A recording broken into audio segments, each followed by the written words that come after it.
बिस्मिल्लाहिर्रहमानिर्रहीम। Computer science के course operating system के साथ मैं हूं मोहम्मद अमीर और आज इस सीरीज़ के लेक्चर नंबर 15 में डिस्कस करने जा रहे हैं मल्टी थ्रेडिंग। सबसे पहले जानते हैं कि आज के टॉपिक से कंटेंट्स। उसमें सबसे पहले इंट्रोडक्शन लेंगे थ्रेड और मल्टी थ्रेडिंग का, और इसके बाद एप्लीकेशन देखेंगे कि आया मल्टी थ्रेडिंग की क्या क्या एप्लीकेशंस हैं। मल्टी थ्रेड से पहले हमें जस्ट थ्रेड के बारे में पता होना चाहिए कि आया थ्रेड क्या है। Thread is often referred to as a light weight process. Basically जो थ्रेड है वो एक प्रोसेस का एक पार्ट है, इसलिए इसको लाइट वेट प्रोसेस भी कहते हैं। There is a way of thread execution inside the process of any operating system. कोई भी ऑपरेटिंग सिस्टम किसी भी प्रोसेस के अंदर डिफरेंट थ्रेड्स की एग्जीक्यूशन वो कर रहा होता है। Apart from this there can be more than one thread inside a process. एक प्रोसेस के अंदर बहुत सारे थ्रेड्स हो सकते हैं। The process can be separate down into so many threads. तो एक जो प्रोसेस है उसको एक से ज़ायद थ्रेड्स के अंदर आप डिवाइड कर सकते हैं। For example in a browser many tabs can be viewed as a thread. जब भी कोई ब्राउजिंग करते हैं तो बहुत सारे टैब्स के ओपन कर लेते हैं डिफरेंट टास्क के लिए। उसमें से जो डिफरेंट टास्क है हर टैब्स के लिए वो बेसिकली आपके थ्रेड्स होते हैं, और ओवरऑल जो प्रोसेस है वो आपकी ब्राउजिंग है। तो इसका मतलब है एक प्रोसेस के अंदर डिफरेंट जो टास्क होते हैं तो हर टास्क को थ्रेड का नाम दिया जाता है, जिसे हम लोग लाइट वेट यानी मिनी प्रोसेस भी कहते हैं। MS word uses many threads performing text formatting text for one thread, processing input from another threads. Suppose करें अगर हम लोग MS वर्ड पे काम कर रहे हैं, उसमें फॉर्मेटिंग टेक्स्ट जो है वो एक थ्रेड है। इस तरह से इनपुट लेना जो ड्यूरिंग प्रोसेसिंग के लिए वो आपका सेकंड थ्रेड है। तो एक प्रोसेस के अंदर बहुत सारे थ्रेड हो सकते हैं। Threads provide a way to improve application performance through parallelism. अब ये जो थ्रेड्स हैं इसका सबसे एडवांटेज ये है कि पैरेललिज्म के लिए आप पैरेललिज्म को इस्तेमाल करते हुए आपको जो सिस्टम की परफॉर्मेंस है उसे इनक्रीज कर सकते हैं। Threads represent a software approach to improving performance of operating system. Operating system की जो परफॉर्मेंस है उसको इम्प्रूव करने के लिए बेसिकली सॉफ्टवेयर अप्रोच है। Each thread belongs to exactly one process and no thread can exist outside a process. जो भी प्रोसेस हैं वो एक ही जो भी थ्रेड्स हैं वो एक ही प्रोसेस का हिस्सा होते हैं। प्रोसेस से बाहर कोई थ्रेड एग्जिस्ट ही नहीं करता। Each thread represent a separate flow of control. अब उसमें से हर एक जो थ्रेड है उसकी जो फ्लो ऑफ कंट्रोल है वो भी बेसिकली सेपरेट है। Threads have been successfully used in implementation network server and web browser. अब इसकी जो इम्प्लीमेंटेशन है नेटवर्क सर्वर, वेब ब्राउज़र या किसी भी और जो है उसकी इम्प्लीमेंटेशन हो सकती। अब ये तो थोड़ा शॉर्ट इंट्रोडक्शन था कि आया थ्रेड क्या है। अब हम लोग देखते हैं कि आया मल्टी थ्रेडिंग क्या है।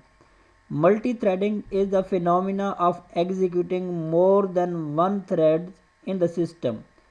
अब एक सिस्टम के अंदर एक से ज़ायद जो टास्क हैं या थ्रेड्स हैं उसके एग्जीक्यूशन का नाम क्या है, मल्टी थ्रेडिंग है।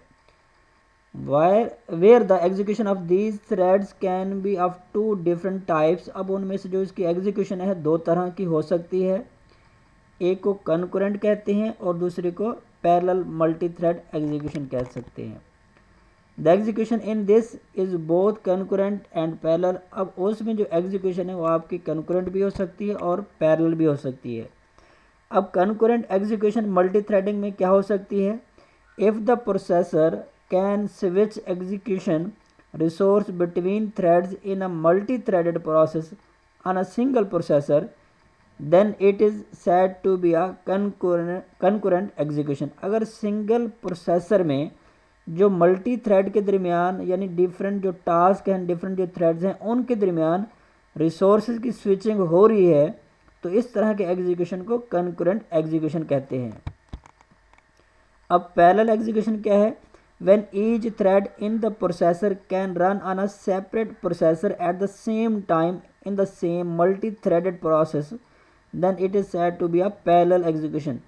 अगर किसी भी प्रोसेस की जो मल्टी थ्रेडिंग है वो एक से ज़्यादा प्रोसेसर से एक टाइम में उसकी एग्जीक्यूशन हो रही तो उसको पैरेलल एग्जीक्यूशन कहते हैं.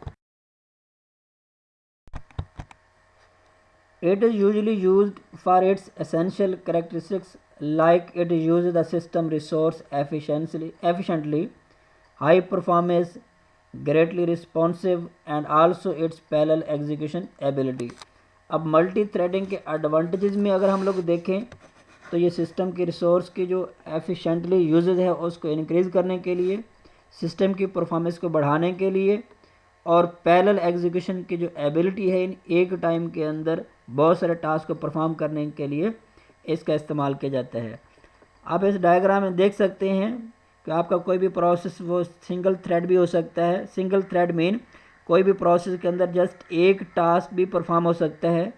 और राइट साइड पर डायग्राम में देखें तो एक टास्क एक प्रोसेस के अंदर एक से ज़्यादा टास्क भी हो सकते हैं. जिस तरह से अगर हम लोग सिस्टम यूज़ कर रहे हैं, MS वर्ड इस्तेमाल कर रहे हैं तो एक टास्क हो गया. अगर हम लोग इंटरनेट इस्तेमाल कर रहे हैं तो दूसरा टास्क हो गया. यानी एक प्रोसेस के अंदर बहुत सारे आपके टास्क भी हो सकते हैं, जिसे हम लोग मल्टी थ्रेडिंग का नाम भी दे सकते हैं कि एक टाइम के अंदर बहुत सारे थ्रेड्स की जो परफॉर्मेंस है या उसकी एग्जीक्यूशन है वो परफॉर्म हो रही है.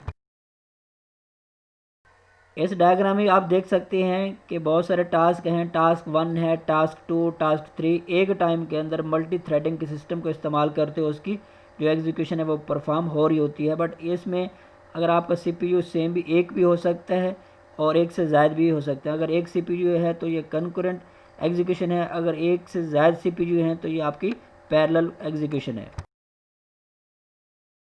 अब इसकी एप्लीकेशंस क्या है मल्टी थ्रेडिंग की.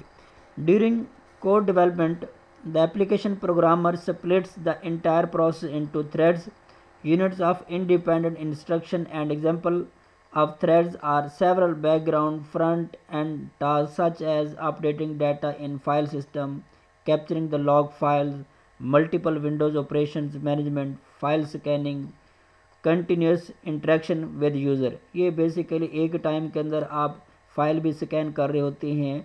आप एक टाइम के अंदर आप डिफरेंट जो ऑपरेशंस हैं वो भी परफॉर्म कर रहे होते हैं. लॉग फाइल्स को भी कैप्चर कर रहे होते हैं. जो फाइल सिस्टम है उसको भी मैनेज कर रहे होते हैं. तो ये बेसिकली आपके मल्टी थ्रेडिंग की एप्लीकेशंस हैं. सेकंड है multi threading scenarios includes multiple user working in the same system और processor running different application and issues different commands at a given time and the operating system execute all the threads from all the user in a parallel. अब इसमें multi tasking system के अंदर different user या एक user के जो different task हैं वो भी परफॉर्म कर रहे होते हैं. उसमें आप इश्यूज़ को भी रिजॉल्व कर रहे होते हैं और डिफरेंट टास्क हैं जो एप्लीकेशन उसको भी इस्तेमाल कर रहे होते हैं. The processor should have sufficient power to manage multiple threading operation. अब इसमें जो प्रोसेसर है उसके अंदर इतनी की पावर है कि आप मल्टी थ्रेडिंग जो ऑपरेशन है उसको परफॉर्म कर रहे होते हैं. Browser support application that runs multi threading operation and manage multiple activities at the same time. अब इसमें जो ब्राउज़र हैं उन डिफरेंट मल्टी थ्रेडिंग के एप्लीकेशन को सेम टाइम में रन करने के जो कैपेसिटी है उसको भी मैनेज कर रहे होते हैं. The operation of any thread should not impact the operation of the other thread and the operating system handle the execution of job in a thread effectively.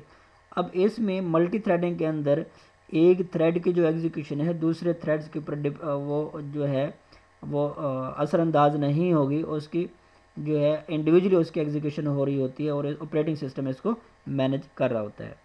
Multi threading scenarios are being used quite extensively in web application, network management software, and it also provides a solid base for parallel processing in many applications using shared resource concept. अब multi threading के जो scenario हैं जिसमें web applications हैं क्योंकि इसमें एक time के अंदर डिफरेंट एप्लीकेशन को इस्तेमाल कर रहे होते हैं. नेटवर्क मैनेजमेंट सॉफ्टवेयर है उसमें इसका इस्तेमाल है, या फिर पैरेलल प्रोसेसिंग के अंदर जहां आप लोग शेयर्ड रिसोर्सेज को इस्तेमाल कर रहे हों किसी भी टास्क की कंप्लीशन के लिए, वहाँ इसका इस्तेमाल किया जाता है. उम्मीद करता हूँ आपको आज के लेक्चर समझ आया होगा. मिलते हैं नेक्स्ट वीडियो में, तब तक के लिए अल्लाह हाफिज़.